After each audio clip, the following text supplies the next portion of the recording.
mahasiswa dimanapun kamu semua berada. Selamat datang kembali di video perkuliahan Urban Farming.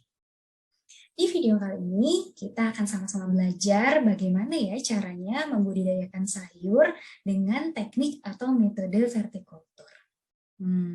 Apa saja ya alat dan bahan yang dibutuhkan dan bagaimana caranya? Yuk sama-sama kita saksikan videonya. Oke teman-teman, sekarang kita lihat satu persatu ya, apa saja sih yang kita butuhkan untuk teknik penanaman vertikultur. Yang pertama, kita perkenalkan dari pot dulu ya. Pot ini teman-teman pastikan memilih pot yang khusus untuk pot tempel, seperti ini ya bentuknya, yang penting ada cantolannya dan juga ada rongganya seperti ini, sehingga air bisa keluar.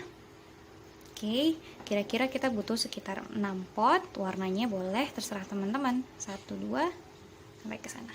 Oke, yang berikutnya adalah ram, seperti ini kira-kira modelnya, ini sekitar 60 dikali 120. Oke, disesuaikan dengan kebutuhan di rumah teman-teman.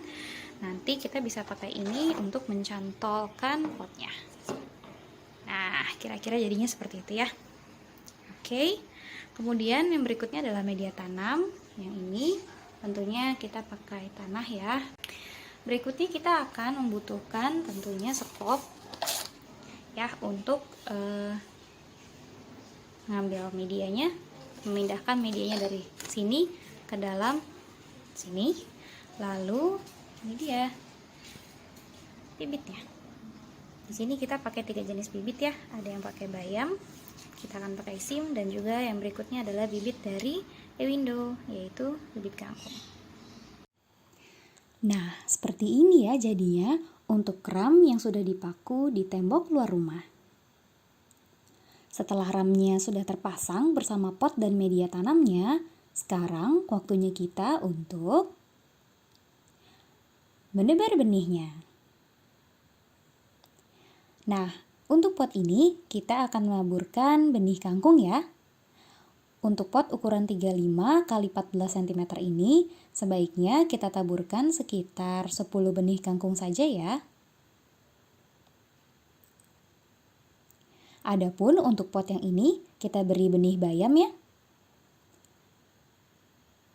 Ini dia benihnya. Yuk kita taburkan.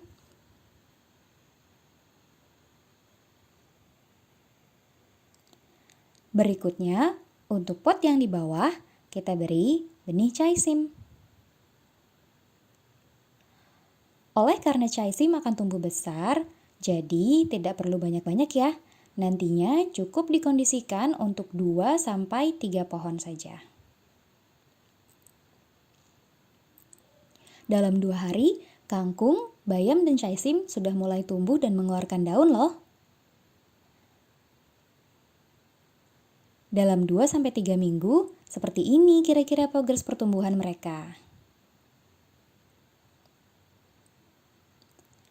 Nah, setelah 2-3 bulan, kira-kira seperti inilah kondisi siap panen untuk bayam,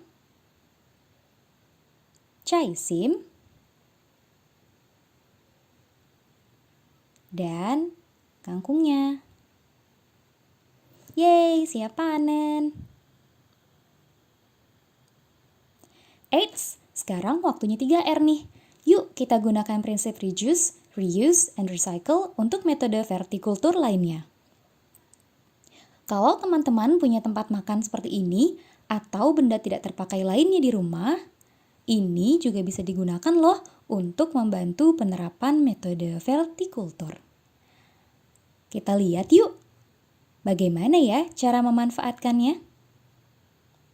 Setelah dibagi menjadi 2 bagian, kita lihat anyaman di sebelah kiri ini tidak perlu digunakan ya teman-teman. Nah, yang sebelah kanan inilah yang kita pakai. Potong bagian-bagiannya menjadi kira-kira sebesar ini.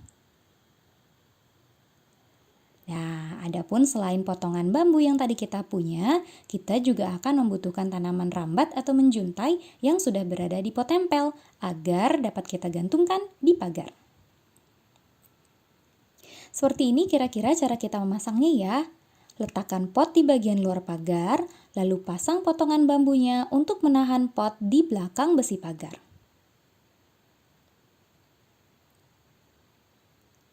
siap deh. Selain sayur mayur, dengan teknik vertikultur, teman-teman juga bisa loh menanam tanaman herbal seperti sirih di depan rumah seperti ini, memanfaatkan tembok yang tidak terpakai ya kan? Atau juga tanaman hias seperti janda bolong ini misalnya. Dengan memanfaatkan potongan bambu yang sebelumnya teman-teman saksikan, atau bahkan sirih gading. Sekian video mengenai vertikultur kali ini. Terima kasih dan semoga bermanfaat.